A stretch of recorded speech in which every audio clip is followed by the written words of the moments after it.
자, 여러분, 마가복음 강의를 계속해서 이어갑니다. 예수님께서는요, 요한에게 세례를 받으시고 당신의 제자들을 부르신 이후 본격적인 공생의 사역을 시작하셨는데요. 2주 전에 나누었던 말씀이죠.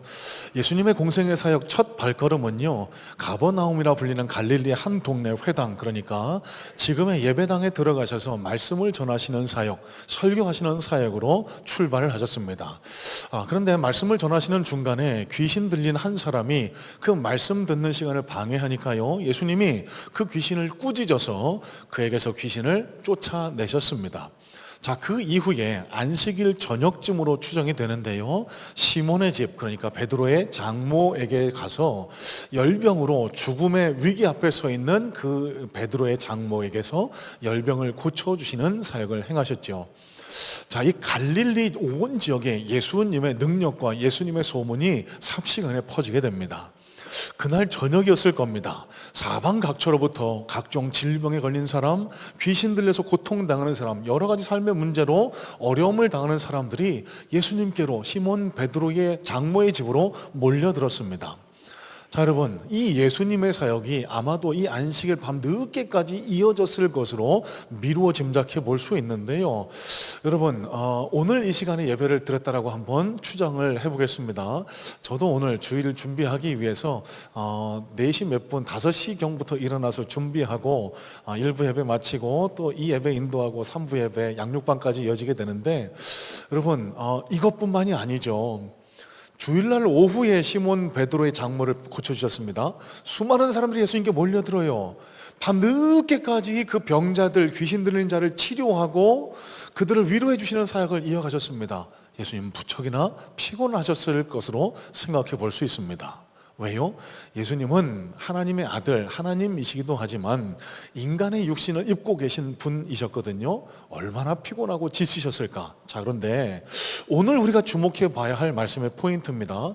그러면 바쁘게 살아가셨던 이 일상 가운데, 이렇게 피곤하고 지치고 고될 수 있는 이 일상 가운데 예수님은 이 피곤하고 지치고 바쁜 일상을 어떻게 대응하셨을까? 어떻게 지혜롭게 이겨나가셨을까? 여러분, 이것이 오늘 우리가 포인트 삼아 살펴볼 말씀의 주제인 줄로 압니다. 자, 우리 먼저 35절 말씀부터 살펴보면서 조금 더 자세히 말씀을 살펴보려고 하는데요, 35절입니다. 새벽 아직도 밝기 전에 예수께서 일어나 나가 한적한 곳으로 가사 거기서 기도하시더니, 여러분, 이 구절은요, 흔히 목사님들이, 설교자들이 새벽 기도의 성경적 근거로 삼는 대표적인 구절이기도 합니다. 신앙생활 좀 오래 하신 분, 또 설교 좀 들어보신 분들 벌써 목사님이 무슨 설교 하시려나 보다 눈치채고 계실지도 모르겠습니다. 에이, 목사님 새벽 기도 나오라고요? 첫날 새벽 기도 나오라고 그러는 거죠? 예, 나오시면 좋겠는데요, 오늘 제가 나눌 말씀의 포인트는 거기에 있지 않습니다. 여러분, 오늘 말씀을 조금 더 깊이 살펴보시면은요, 그런 단편적인 교훈보다는 훨씬 더 깊은 의미를 담고 있다는 사실을 우리는 깨달을 수가 있게 되는데요. 자, 이어지는 말씀도 한번 살펴볼까요? 38절입니다. 36절입니다. 시몬과 및 그와 함께 있는 자들이 예수의 뒤를 따라가. 자, 여러분, 이 말씀을 영어 성경을 통해 살펴보니까요, 이렇게 번역을 합니다. And Simon and those who were with him searched for him 이라고 그렇게 번역을 하고 있어요. 자, 여러분, 그러면 살펴봐야 할 것입니다. 예수님의 뒤를 따라갔다. 여러분, 한글 성경의 번역을 그냥 이렇게 읽어 따라가시면은요, 35절과 36절이 동시간대에 이루어진, 그래서 예수님이 기도를 하러 가셨고, 예수님이 기도하러 가시니까 예수님 곁에 있던, 예수님을 쫓아왔던 제자와 그 많은 무리들이 함께 예수님 같이 기도하러 따라갔다라고 그렇게 오해하실 수 있습니다. 여러분, 전혀 틀린 해석입니다. 여러분, 35절과 36절 사이에는 한글 성경에는 명확히 드러나지 않는데 분명한 시간차가 존재해요. 어떻게 알 수 있을까요? 자, 36절에 뒤를 따라가다라는 이 헬라어 원어 동사는요, 카타디오코라는 동사를 쓰는데요, 제가 앞서 나눈 영어 성경의 번역처럼요, follow라는 단어보다는 search for라는 단어로 번역되는 것이 훨씬 더 원문에 가까운 번역입니다. 자, 그럼 이게 무슨 뜻일까요? 제자들이요, 예수님이 기도하러 가셨을 때 함께 기도하러 쫓아간 게 아니고요, 예수님이요, 그 제자들과 무리들을 놔두고 따로 기도하러 가셨고, 예수님 어디 가셨지? 예수님 어디 가신 거야? 예수님 빨리 찾아와. 예수님이 자기들 곁에 없다는 것을 뒤늦게 깨달은 제자들과 무리들이 예수님을 search for, 찾으러 돌아다녔다라고 그렇게 번역하는 게 훨씬 더 원문에 가까운, 성경의 원문에 가까운 번역이라는 겁니다. 여러분, 그러면 이 구절이 담고 있는 의미는 뭘까요? 예수님의 제자들은 당황했던 겁니다. 왜 예수님이 안 보이지? 예수님 어디 계신 거지? 자, 그러면 왜 당황했을까를 한번 생각해 보시겠습니까? 왜 제자들은 당황했을까요? 아마도 제자들은 이런 생각을 갖고 있지 않았을까라고 미루어 짐작할 수 있을 것 같아요. 여러분, 예수님이 병을 고치세요, 귀신을 쫓아내십니다. 그 소문이 삽시간에 퍼져요. 여러분, 필연적으로 따라오는 결과가 뭘까요? 예수님의 인기가 급상승했을 겁니다. 지금으로 치면은 동영상 하나를 올렸더니 인기 급상승 동영상으로 막 몇백만 뷰, 몇천만 뷰가 이루어지는, 그래서 예수님의 이름이 다 퍼지고 예수님을 보기 위해서 사람들이 몰려드는 이런 상황이 지금 예수님과 제자들이 맡고 있는 상황이 아닐까. 여러분, 그러면 이 제자들 마음속에는 어떤 목적, 어떤 의도가 있었을까요? 왜 예수님을 찾아서 사냥하듯이 예수님을 쫓아다녔을까요? 그들의 마음속에는 분명히 이런 목적이 있었을 겁니다. 여러분, 갑자기 사람이 인기가 있어졌어요. 질병을 치유합니다. 귀신을 쫓아내 신기한 일을 행하게 됩니다. 그러면은 여러분, 우리가 자연스럽게 품을 수 있는 의도, 목적은 뭐가 있을까요? 반대급부를 요청해서 부를 누려야 되겠다. 인기를 누려야 되겠다. 아니면은 우리가 흔히 생각해 볼 수 있는, 쉽게 생각해 볼 수 있는 목적은요, 여기 와 있는 사람들, 여러분 지금 여기 계신 분들만 해도 한 수백 명인데 아마 수천 수만 명이 몰려들었을 거예요. 이 사람들만 규합해도 내가 정치적으로 어떤 높은 자리에 있을 수 있는, 권력의 위치에 있을 수 있는 그런 생각이 자연스레 그 제자들 마음에 들어오지 않았을까요? 그래서 제자들은 예수님을 찾았던 겁니다. 예수님이 이러시면 안 되는데, 지금 이 많은 사람들 앞에서 부든 명예든 권력이든 인기든 이런 거를 좀 얻을 수 있는 그런 메시지를 선포하시고 그런 행동을 하셔야 될 텐데, 아니 중요한 시기에 도대체 어디 가신 거야? 그래서 예수님을 쫓아갔던 겁니다. 이런 기대를 가지고 예수님을 쫓아왔던 이 제자들과 예수님을 따랐던 사람들에게 우여곡절 끝에 예수님을 찾게 되거든요. 그때 예수님이 이들의 기대에 찬물을 끼얹는 말씀을 하세요. 자, 38절과 39절입니다. 이르시되 우리가 다른 가까운 마을들로 가자. 거기서도 전도하리니 내가 이를 위하여 왔노라 하시고 온 갈릴리에 다니시며 그들의 여러 회당에서 전도하시고 또 귀신들을 내쫓으시더라. 자, 여러분, 이게 무슨 의미일까요? 예수님께서는 이렇게 말씀하신 거예요. 얘들아, 너희들이 왜 나를 쫓아왔는지 내가 잘 아는데, 내가 이해하겠는데, 내가 이 땅에 온 목적은 그게 아니야. 내가 이 사람들에게서 돈을 받아갖고 내가 부를 누리고, 내가 이 사람들 위에 서서 권력으로 군림하고, 내가 이 세상에 떵떵거리며 잘 살고 인기를 누리고 그거에 만족감을 느끼고, 얘들아, 나 그걸 위해서 이 땅에 온 게 아니야. 나는 말씀을 전하러 왔단다. 이 제자들의 기대, 제자들의 목적과 완전히 다른 목적, 기대를 선포하시면서 그들의 기대에 완전히 확 찬물을 끼얹었던 겁니다.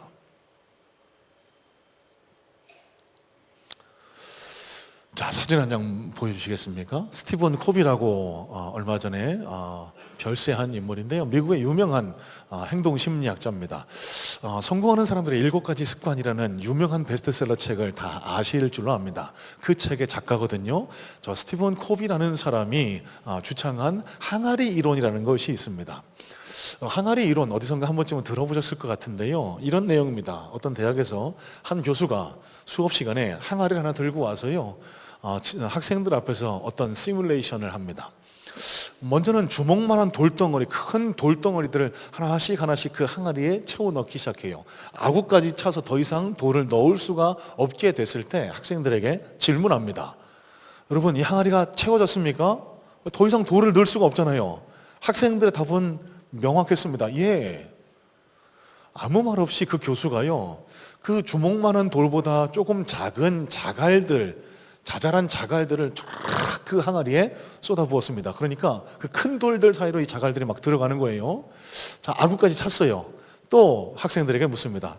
자, 이제 항아리가 찼습니까? 예. 아니, 더 자갈이 들어갈 수 없을 것 같으니까요. 그러더니 또 말없이 이번에는 모래를 갖다 붓네요. 여러분, 그 조그만 자갈들 사이 틈이 있었을 텐데 그 사이로 모래들이 쫙 스며들어갔습니다. 자, 이제 찼을까요? 그렇게 얘기합니다. 근데 이번에는 교수가요, 주전자를 가져오더니 물을 따라요, 꽉 하고까지 찼습니다. 더 이상 채울 수가 없게 됐습니다. 교수가 이제 본격적으로 질문합니다. 여러분, 이 실험이 무슨 의도가 있다고 생각하세요? 무슨 목적이 있다고 생각하세요? 여기서 찾을 수 있는 교훈은 뭘까요? 어떤 한 학생이 자신만만하게 손을 들어서 대답했습니다. 예! 사람이 아무리 바빠도 시간을 쪼개고 틈을 내면은 더 많은 일을 할 수 있다는 뜻입니다. 여러분, 맞을까요? 아닙니다. 이 교수가 답을 했습니다. 이 실험이 주는 교훈은 우선순위의 문제입니다. 여러분, 한번 상상해 보세요. 거꾸로 한번 해봤다고. 물이 있는 곳에 자갈을 채우면 어떻게 되죠? 물이 넘쳐나게 되겠죠. 여러분, 또 자갈이 조그만 모래가 가득 차 있는 곳에 자갈을 넣을 수 있을까요? 못 넣습니다. 큰 돌멩이는 더더군다나 넣을 수가 없게 됩니다. 그러니까 먼저 큰 것을 넣고 다음에 채워놓고 우선순위를 바로 해야 이 항아리를 잘 채울 수 있다는 것이 이 실험의 목적이다. 여러분, 이 땅을 살아나가는 많은 사람들의 안타까운 삶의 모습이 뭔 줄 아세요? 너무나 중요하지 않은 일, 사소한 일로 시간과 에너지를 다 낭비하고 진짜 중요한 일은 하지 못하면서 살아가는 것이 이 땅을 살아가는 많은 분들의 안타까운 모습이 아닐까라는 교훈이 이 실험 속에 담겨 있는 겁니다. 진짜 중요한 것은 무엇인지 평소에 너무 하찮아 보이고 중요하지 않아 보이지만 진짜 삶의 목적, 진짜 삶의 의미는 거기 있는데 그걸 모르고 후순위로 밀어놓다가 더 이상 채울 수 없어서 시간도 보내지 못하고 에너지도 투여하지 못하고 그래서 나중에 땅을 치면서 후회하는 일이 이 땅을 살아갈 많은 사람들의 모습이 아닐까라는 거예요. 여러분, 저와 여러분들의 모습은 어떠세요?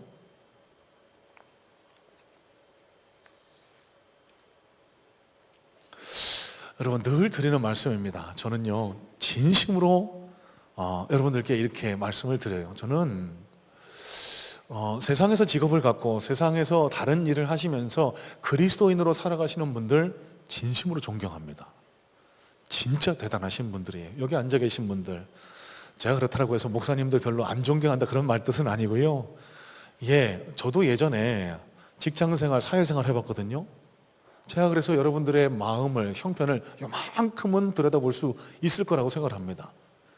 여러분, 제가 직장생활하고 사회생활 해보니까요, 세상에 살면서 예수 믿는 사람으로 사는 게 절대로 쉽지 않더라고요. 진짜 쉽지 않더라고요.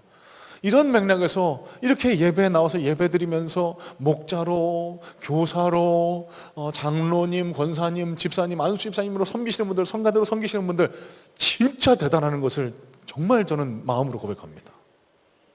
대단하신 분들이에요. 그런데 그래서 제가 일주일 내내 바쁘고 지친 일상을 살아오신 분들에게 소망하는 게 이 잠깐 드리는 이 예배를 통해서라도 하나님의 은혜를, 하나님의 위로를 경험하게 해달라고. 그래서 설교가 제대로 준비가 안 되고 예배가 제대로 진행이 안 되면 마음이 안타까워지고 속이 상한 게 이런 안타까운 마음을 품고 있기 때문에. 자, 여러분, 한 주간 분주하게 열심히 새벽부터 밤까지 달려오신 여러분들에게 오늘 이 예배를 통해 하나님의 큰 위로와 하나님의 복이 이루어질 수 있게 되기를 주님의 이름으로 축복합니다. 자, 여러분, 그런데 오늘 말씀을 통해서 한 가지 좀 살펴봐야 될 것이 있어요.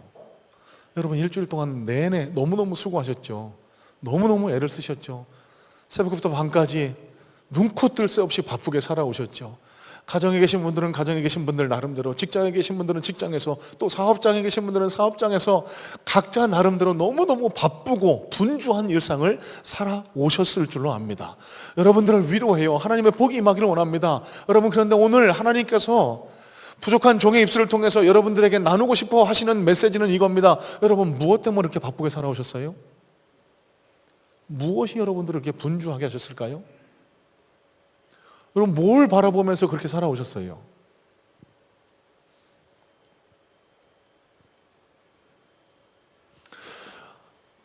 동물의 왕국을 보면은요, 맹수가 사냥을 하는 장면을 종종 만나게 됩니다. 정글의 밀림의 왕자 사자.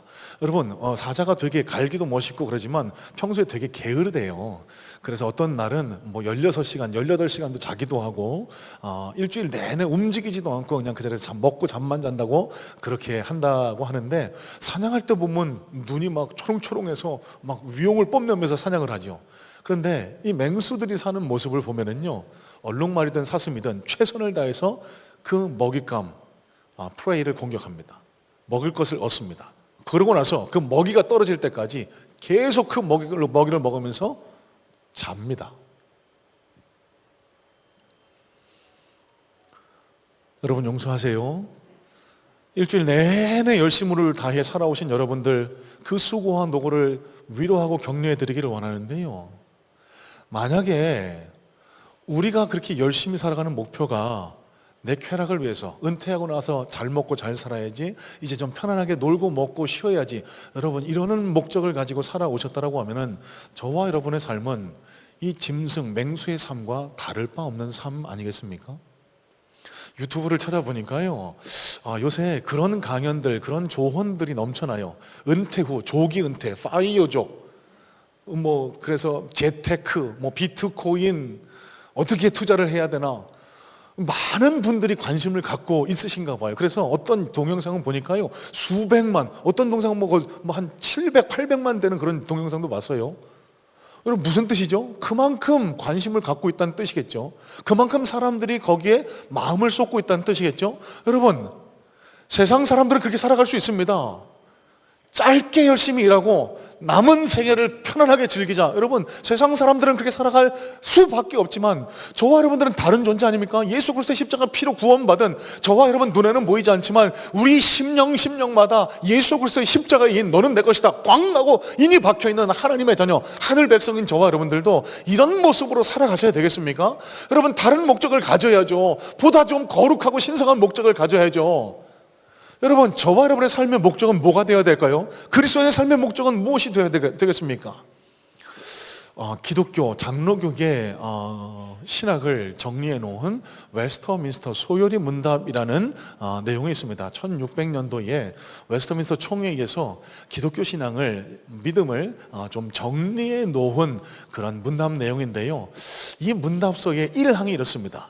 인간의 목적은, 사람의 제일 되는 목적은 무엇인가라는 질문 앞에 성경은, 그리스도인은 이렇게 답을 하고 있다고 가르쳐 줍니다. 잘 들어보세요. 하나님을 영원롭게 하는 것과 그를 영원토록 즐거워하는 것. 다시요. 하나님을 영원롭게 하는 것과 그를 영원토록 즐거워하는 것. 여러분, 오늘 스스로에게 한번 물어보시면 좋겠습니다. 한 주간 내내 최선의 노력을 다해 살아오셨는데 여러분 삶의 중심에 하나님께 영광을 올려드리겠다는 목적이 있으셨을까요? 그리고 하나님과 함께 동행하는 것을 진짜 내 삶의 즐거움으로 여기고 살아오셨을까요? 아니면 일주일 내내 나를 위해서, 내 만족과 쾌락을 위해서 살아오다가 그래도 찜찜하니까 하나님 앞에는 와야 되니까, 예배는 드려야 되니까 1시간 와서 내 마음에 위로받으려고 지금 이 자리에 앉아 계신 건 혹시 아니실지.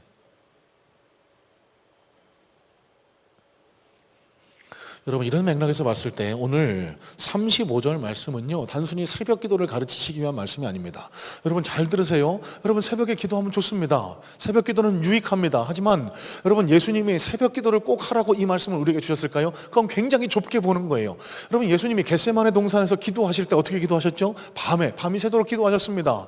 여러분, 오병이어의 기적을 일으키시고 난 다음에 제자들을 먼저 배에 태워 보내시고 언제 기도하셨죠? 저녁 무렵에도 기도하셨습니다. 여러분, 예수님이 우리에게 가르쳐 주신 기도는요, 새벽뿐만 아니라 무시로 시간이 될 때마다 하루에 정해진 시간을 쫓아서 기도할 수 있을 때 시간을 내서 기도하라고 우리에게 가르쳐 주신 거예요. 여러분, 그러면 오늘 말씀의 맥락을 잘 이해하시기 바랍니다. 하나님께서 우리에게 요청하시길 원하는, 깨닫기를 원하시는 메시지는 이거예요.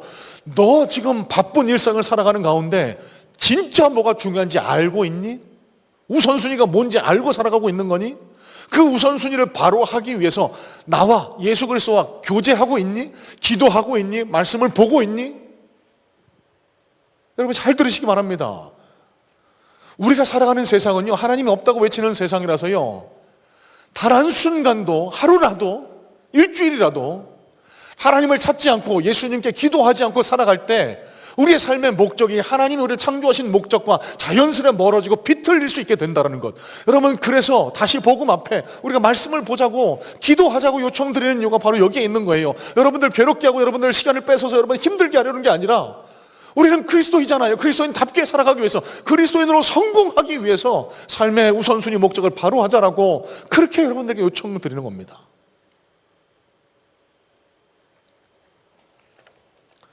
자, 이어지는 40절 말씀도 한번 살펴볼까요? 40절입니다. 한 나병 환자가 예수께 와서 꿇어 엎드려 간구하여 이르되 원하시면 저를 깨끗하게 하실 수 있나이다. 자, 여러분, 한 나병 환자가 등장합니다. 여러분, 이 나병은요, 영어로는 레프러시, 그리고 지금의 한센병, 여러분 흔히 우리가 쉽게 이야기로는 문둥병이라고 이해하시면 되겠습니다. 여러분, 이 문둥병이요, 예전에 흔히들 우리 주변에 있었죠. 그래서 저 소록 들어오는 곳에 그 나병 환자들을 따로 격리해 놓고 치료하는 그런 장소, 지금도 물론 운영이 되고 있습니다만, 여러분, 이 나병은 사람이 보기에 굉장히 무섭습니다. 왜냐하면은요, 이 살점이 문드러져서 흘러내립니다. 그래서 살점이 뚝뚝 떨어져 나가고요, 손가락, 발가락이 떨어져 나가는 그런 흉측한 모습을 보이기 때문에요, 일반 사람들에게는 천형, 그러니까 하나님이 벌 내리신 거다라고 인식되기가 일쑤였고요. 여러분, 이 나병, 한센병의 가장 큰 무서운 문제점은요, 고통을 더 이상 느끼지 못하게 된다는 겁니다. 그러니까 살점이 뚝뚝 떨어져 나가도 털은 다 빠지고요, 이게 뭐 살이 이렇게 하면 툭툭 떨어져 나간대요. 그래서 모습이 흉측해지는 거예요. 이 나병은 일정 정도의 전염력을 가지고 있었습니다. 그래서 물론 코로나나 독감처럼 호흡기를 통해서 전염되는 건 아니지만 사람들이 기피했고요, 이 전염되지 않기 위해서 그 사람들을 따로 격리하는 그런 일들이 예전부터 행해져 왔다라는 거예요. 자, 어느 날 한 나병 환자, 이 문둥병 환자가요, 예수님 앞으로 달려나와 꿇어 엎드려 이렇게 얘기합니다. 예수님 나를 좀 고쳐주세요. 예수님께서 그에게 손을 대서 그의 문둥병을 낫게 해주셨다. 여러분, 이 대목이 오늘 우리가 두 번째로 살펴볼 대목, 나병 환자를 치유해 주신 예수님에 관한 기록입니다. 자, 여러분, 요한복음을 제외한 공관복음, 마태, 마가, 누가, 이 세 복음서 공통적으로 등장하는 오늘 본문의 사건을 종합적으로 이렇게 살펴보게 되면은요, 물론 표현은 조금씩 차이가 있습니다. 오늘 본문에는 나병 환자가 예수님 앞에 나와 꿇어 엎드렸다라고 그렇게 기록을 하고요, 마태복음 8장에는 예수님 앞에 절했다라고 기록을 하고요, 누가복음에는요, 예수님 앞에 나와서 엎드렸다라고 그렇게 기록을 합니다. 자, 어찌됐든 간에 이 세 복음서에 기록된 내용을 종합해서 살펴보면은 예수님 앞에 가까이 와서 예수님 나를 좀 고쳐주세요, 그렇게 요청했다는 사실을 알 수 있게 되죠. 자, 그러면 여기서 생길 수 있는 의문 한 가지가 있습니다. 목사님, 그 나병 전염되는 건 아닌가요? 근데 어떻게 그렇게 가까이 와서 예수님한테 고쳐달라고 요청할 수 있습니까? 격리해야 되는 거 아니에요? 수용소를 뛰쳐나온 겁니까? 아닙니다. 여러분, 조금 의아해하실 수 있는데요, 율법에서 나병에 확정된 환자는 길거리에 다닐 수 있도록 그렇게 허용을 했습니다. 자, 레위기 13장 9절로 11절입니다. 이런 말씀이 기록되어 사람에게 나병이 들었거든 그를 제사장에게로 데려갈 것이요, 제사장은 진찰할지니 피부에 흰 점이 돋고 털이 휘어지고 거기 생살이 생겼으면 이는 그의 피부에 오랜 나병이라. 제사장이 부정하다 할 것이요, 그가 이미 부정하였은즉 가두어 두지는 않을 것이며. 여러분, 왜 율법이 이렇게 처리했는지는 차치하고 율법을 통해 정해진 유대 사회의 관습은 이랬습니다. 이 나병에 걸린 의심이 되는 환자는 격리해요. 마을 바깥에서 따로 살게 했습니다. 이 나병이 진짜 맞는지 그렇지 않은지를 완전 확정 판결을 받기 전까지는요, 확정 판결을 제사장한테 가서 받았거든요. 물론 이 시대에도 의사는 있었고 치료를 하는 의사도 있었지만 이 당시 제사장은 공중보건의 같은 역할도 함께 담당했던 것 같아요. 제사장이 보고 이 사람이 나병이 맞습니다 라고 판결을 하면은 이 사람은 이제 100% 나병 환자인 겁니다. 그러면 그 사람은 가둬두지는 않았대요. 여러분, 이 사실이 오늘 본문과 연관지어서 우리에게 알려주는 건 뭘까요? 이 사람은 100% 나병 환자라는 거예요. 의심할 나위 없는 나병 환자, 문둥병 환자라는 겁니다. 자, 이 사람이 어떻게 예수님을 알고 찾아왔을까? 그런 궁금증을 가지실 분도 계실 수 있을 것 같아서 마태복음을 읽어보시면은 이 환자가 어떻게 예수님께 왔는지를 우리는 추정해 볼 수 있는데요. 마태복음에는 이 기록이 마태복음 8장에 기록돼요. 자, 그 앞선 5장에서 7장에는 예수님의 산상설교, 산상수훈의 내용이 기록되어 있습니다. 오늘 임마누엘 성가대가 찬양한 팔복에 관한 내용도 그 가운데 기록이 되어 있죠. 아마도 이 나병 환자가 돌아다니다가 예수님의 설교를 듣게 되었고 그 말씀을 통해 저분이 하나님의 아들이시다, 저분이라면 나를 고치실 수 있다, 이 믿음을 가지고 예수님 앞에 나왔던 겁니다. 자, 예수님이 그를 어떻게 대하셨을까? 다시 한번 말씀을 보실래요? 41절입니다. 예수께서 불쌍히 여기사 손을 내밀어 그에게 대시며 이르시되 내가 원하노니 깨끗함을 받으라 하시니. 자, 여러분, 여기 41절에서 우리가 눈여겨봐야 할 두 가지 구절입니다. 예수님이 불쌍히 여기시고 손을 내밀어 그에게 대셨다라는 구절과 깨끗함을 받으라라고 하셨다는 이 두 구절. 자, 먼저 예수님께서 불쌍히 여겨 손을 대셨다. 여러분, 이해가 되세요? 한번 생각해 보세요. 제가 예수님 같으면 이렇게 못했을 것 같은데요. 불쌍하죠. 안타깝죠. 근데 여러분, 나병이잖아요. 문둥병이잖아요. 호흡기를 통해 전염되지 않아도 접촉을 통해 감염될 수 있잖아요. 나도 문둥병 걸리면 이게 흉측한 모습으로 살이 문드러져 썩어 나갈 텐데, 여러분, 어떻게 그 사람에게 손을 댈 수가 있죠? 왜 그러면 예수님은 손을 대셨을까? 한 번쯤은 생각해 봐야 될 것 아닙니까? 예수님이 그를 불쌍히 여기셔서 그에게 손을 대셨다라고 성경은 기록을 합니다. 뭘 불쌍히 여기셨던 걸까? 왜 예수님은 이 나병 환자에게 손을 대셨던 걸까? 예수님의 능력이 손을 대야만 나가는 거였습니까? 아니잖아요. 여러분 잘 아시는 것처럼 예수님이요, 예수님의 옷깃에만 손이 닿아도 혈루병, 12년 동안 혈루병으로 고생하던 여인의 혈루가 그쳤어요. 회당장 야이로의 딸을요, 가서 내가 고쳐주겠다라고 했더니 예수님 그러실 필요 없습니다. 그냥 예수님 말씀만 하시면 날 줄을 압니다. 그랬더니 죽어가던 딸이 살아났어요. 예수님의 능력은 제한이 없습니다. 예수님이 꼭 손을 대야만 낫는 건 아니에요. 그런데 왜 예수님은 이 나병 환자에게 손을 대셔서 그를 치유해 주셨을까? 여러분 한번 생각해 보실래요? 이 나병 환자가 앓고 있던 근본적인 병을 치유해 주기를 원하셨던 겁니다. 이 나병은 무서운 병이죠. 앞서 말씀드린 대로 살점이 떨어져 나가고 고통을 느끼지 못하는 겁니다. 여러분 그 가운데 이 나병 환자에게 있을 마음의 상처도 한번 헤아려 보시면 좋을 것 같아요. 사람들이 얼마나 손가락질할까요? 저 사람은 하나님한테 벌을 받았다. 저 사람 분명히 죄가 있는 사람이다. 저 사람 가까이 하면 안 된다. 벌레 취급하면서, 더러운 사람 취급하면서 그를 멀리하려고 했던 이 멸시와 천대와 외로움과 고독, 여러분 이것 때문에 이 나병 환자가 얼마나 마음속으로 큰 병을 앓고 있었지 예수님은 아셨던 겁니다. 저는 이런 상상을 해봤어요. 만약 예수님이 손을 대지 않으시고 그냥 그 나병만 낫게 해서 보내셨으면 무슨 일이 일어났을까? 성경에는 기록되지 않고 어떤 주석에도 나와 있지 않지만 제 상상입니다. 만약 그 나병만 고쳐서 보내줬으면 어땠을까? 희희낙낙 즐겁게 살았을까요? 물론 그랬을 수도 있죠. 저는 오히려 더 안 좋았을 것 같아요. 왜요? 여러분 이 나병 환자가 나병에서 고침을 받았다. 어떻게 살았을까요? 주변에 있는 나병 환자들을 더 저주하고 손가락질하면서 더 미움과 갈등 속에 살아가지 않았을까요?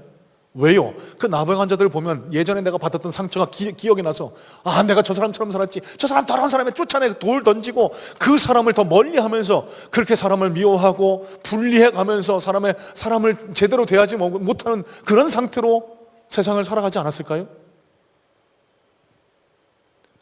여러분 제가 무슨 말씀을 드리고 싶은지 아세요? 예수님은요 이 겉으로 표면적으로 드러난 나병, 이것도 문제지만 그 나병 환자 안에 있는 마음의 병, 정신적인 병, 심령의 병, 근본적인 병까지 치유하기를 원하셨던 거예요. 그래서 예수님의 손을 대셔서 그 마음을, 심령을 어루만지셨던 겁니다. 자, 그럼 이 나병 환자 심령 속에 있었던 병은 구체적으로 무엇일까? 한 가지 더 생각해 봐야 할, 주목해 봐야 할 구절이 깨끗함을 받아라라는 구절이라고 말씀을 드렸는데요. 여러분, 일반적으로 우리가 상상하는 것과 우리가 아는 것과 예상하는 것과 이 나병 환자 예수님 사이의 대화는 좀 뭔가 핀트가 어긋나 있습니다. 여러분, 나병, 병에 걸렸어요. 그러면 예수님한테 와서 어떻게 요구해야 되죠? 예수님, 제 병을 좀 고쳐주세요. 낫게 해주세요. 다른 복음서, 다른 환자들은 다 그렇게 요구했으니까요. 자, 그런데 무언가 문답의 포인트가 다릅니다. 나병 환자가 예수님께 뭐라고 요청하죠? 예수님은 나를 깨끗하게 하실 수 있습니다. 예수님도 이렇게 답하시죠. 내가 원하노니 깨끗함을 받으라. 여러분, 이 예수님의 선포에 담긴 의미는 무엇일까? 여러분, 말씀의 맥락과는 조금 동떨어져 있긴 하지만 사진 한 장 보여주시겠습니까? 벨기에 성자 다미안이라는 이름의 신부가 있습니다. 이 다미안 신부가요, 1800년도 이 한센병 환자를 헌신적으로 돌보았던 그런 성자로 벨기에의 신부인데요. 1873년입니다. 저 몰로이카라는 섬에 하와이 인근입니다. 그곳에 나병 환자가 넘쳐난다는 소식을 듣고 마음에 극률함이 들끓었던 저 다미안 신부가요, 그 몰로카 섬에 들어가서 12년 동안, 무려 12년 동안 헌신적으로 그 나병 환자들과 함께하며 그들을 돌봤습니다. 그러다가 결국엔 그도 한센병에 전염되는 그런 안타까운 일을 당하게 됐는데요. 다미안 신부의 돌봄을 받았던 한센병 환자들이 하나같이 입을 모아서 그렇게 얘기해요. 아마 예수님이 계시다면 다미안 신부 같은 모습이 아니었을까. 이 다미안 신부가요, 헌신적으로 이 나병 환자들을 돌보고 있을 때인데 어느 날 펄펄 끓는 물을 주전자에 담아가지고 가다가 그만 실수로 그 주전자를 엎었대요. 근데 중요한 건 일반 사람 같으면 뜨거워 하고 막 난리를 쳤을 텐데 아무런 고통을 느끼지 못했다는 겁니다. 그제서야 다미안 신부는 나도 한센병에 전염이 됐구나라는 사실을 깨닫게 됐대요. 여러분, 앞서도 말씀드렸는데요, 이 한센병이 무서운 이유는 무감각입니다. 무고통입니다. 내가 아파도 느끼지 못하는 겁니다. 여러분, 저는 이렇게 오늘 본문을 해석해 보기를 원합니다. 예수님께서 깨끗함을 받으라 라고 우리에게 선포하신 이 내용을 이 땅을 살아나가는 그리스도인인 저와 여러분들에게 이런 일깨움을 주기 위해서 하신 말씀이 아닐까. 영적으로 너무나도 무감각해져 있는 이 땅 하늘 백성들아, 예수님과의 관계가 엉클어져도, 하나님과의 관계가 비틀어져 있어도 영적으로 아무런 고통도 느끼지 못하고 살아가고 있는 그 무감각한 이 땅 그리스도인들아, 깨어나야 한다. 깨끗함을 받아야 한다. 여러분, 용서하세요. 그리스도인에게 있어서 가장 중요한 삶의 목적이 하나님을 영원롭게 하는 것과 그를 기쁘시게 해드리는 것이라고 말씀을 드렸습니다. 그런데 이런 삶의 목적과는 완전 다르게 일주일 내내 내 삶의 내 만족, 내 쾌락, 내 목표, 통장에 돈을 쌓고 사업체를 늘리고 더 좋은 것을 즐기고 먹고 마시고 쓰고 이런 것에만 담겨 있다가 예배 자리에 왔는데도 불구하고 하나님의 말씀, 하나님의 음성을 대면함에도 불구하고 아무런 영적인 찔림이나 느낌이 없다. 여러분, 용서하십시오. 이미 저와 여러분들도 이 영적인 한센병에 감염되어 있을지 모릅니다. 그리스도인이 깨어있다는 것을 우리가 어떻게 확인할 수 있을까요? 말씀 앞에 찔림이 느껴집니다. 히브리서 말씀처럼 말씀이 살아 생명력 있는 말씀이 돼서 우리 심령과 골수 및 관절을 찔러 쪼개는 그런 능력이 있는 말씀이 하나님 말씀이라고 인정하게 되는 거예요.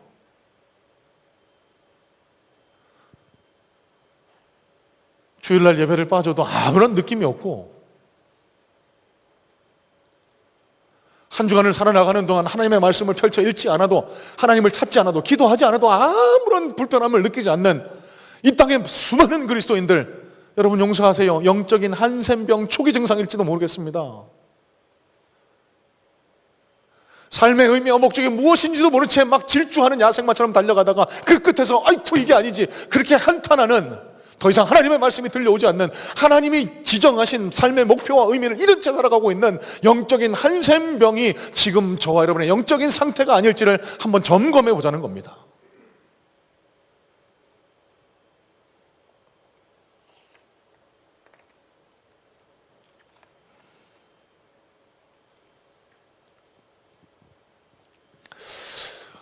조기 대선 국면이 지금 진행되고 있죠. 텔레비를 틀면 뉴스에서 각 당에서 토론을 하고 정견 발표를 하고 뭐 이런 일들이 지금 계속해서 이루어지고 있는 것 같습니다.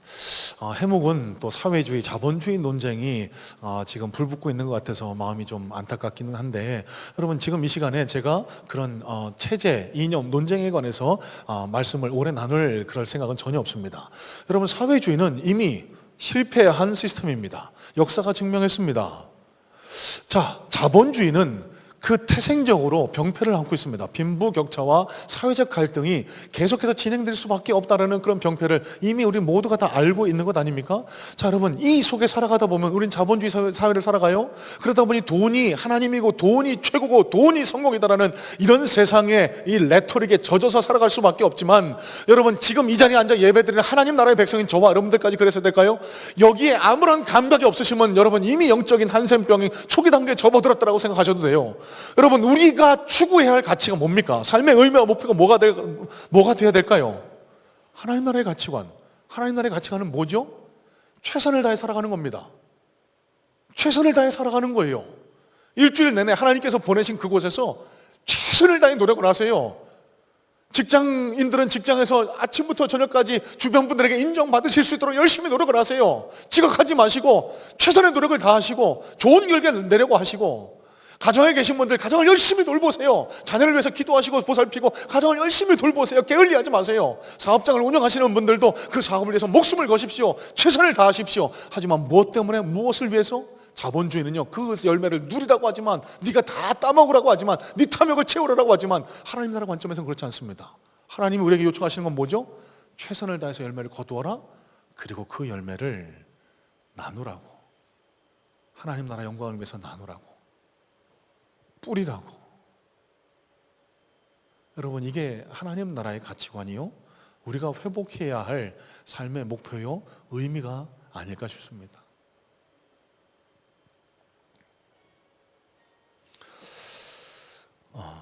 지난 주일 우리가 칸타타를 지나왔습니다.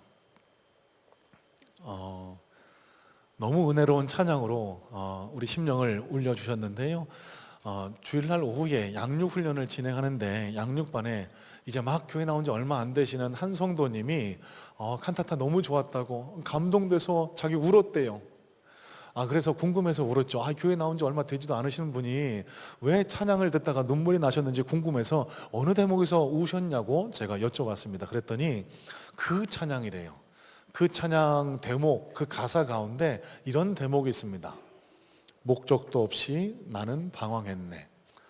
소망도 없이 살았네. 그때에 못자국 난 그 손길 나에게 새 생명 주셨네. 여러분 이게 바로 복음의 능력입니다. 이 땅에 많은 사람들이 목적도 없이 소망도 없이 그저 분주하게 바쁘게 살아가고 있는 모습을 볼 때 안타까움을 그지없어 하시는 하나님의 마음을 보게 됩니다. 제일 먼저 오늘 말씀을 통해 우리가 해야 할 일은요, 내가 지금 바쁘게 살아가고 있는데 뭘 목적해서 어디를 바라보고 바쁘고 분주하게 살아가고 있는지, 내 삶의 우선순위에 어디를, 무엇을 두기를 원하시는지를 여러분 묵상하며 지나는 하루가 되시기를 바라고요. 여러분 행복축제의 의미가 바로 여기에 있습니다. 여러분 저는 함께 신앙생활하는 우리 성문의 성도님들이 진짜 행복하셨으면 좋겠어요. 진짜 행복하셨으면 좋겠습니다. 여러분 그런데 적어도 하나님께서 제게 쏟아 부어주시는 마음이에요. 여러분 목적도 없이 소망도 없이 방황하며 그렇게 바쁘게 살아봐야 어느샌가 어느 날에 이게 아니었는데 땅을 치며 후회할 일이 있을 겁니다. 삶의 참된 의미와 행복이 무언지도 모른 채 바쁘게 쫓기며 살아가다가는 우리 인생의 의미를 후회와 한탄과 낙심만 남기는 그런 안타까운 실패의 자리로 몰아갈 수 있다는 거예요. 여러분 기억하세요. 저와 여러분이 진정한 기쁨, 참된 행복을 누릴 수 있는 가장 좋은 길은 예수 그리스도와 함께 동행하는 겁니다. 삶의 참된 목적과 의미를 발견하는 겁니다. 그래서 저는 여러분들이 이 참된 삶의 목적과 의미를 찾아서 진짜 행복을 누리셨으면 좋겠고요. 그 행복을 누리셔야만 할 우리 주변에 사랑하는 분들에게 이 행복을 전달하는 행복의 전달자로서의 삶을 살아가셨으면 좋겠어요. 여러분, 행복 축제라고 해서 그분들을 교회로 모시고 와서 머리 숫자를 채우고 교회에 세를 불리고 전혀 그런 의도가 없습니다. 여러분, 이 일을 통해서 저는 확신합니다. 하나님 음성에 순종하고 하나님의 행복을 누리는 분들만이 이 행복을 전할 수 있고 그 행복의 배가 되는 기쁨을 누릴 수 있게 될 것을요. 오늘 하나님께서는 이 말씀을 통해 우리를 인생의 참된 행복과 진정한 평안으로 초대하고 계시는데요. 우리 모든 성문의 성도님들, 이 참된 기쁨과 평안의 자리에 함께 동참하지 않으시겠습니까?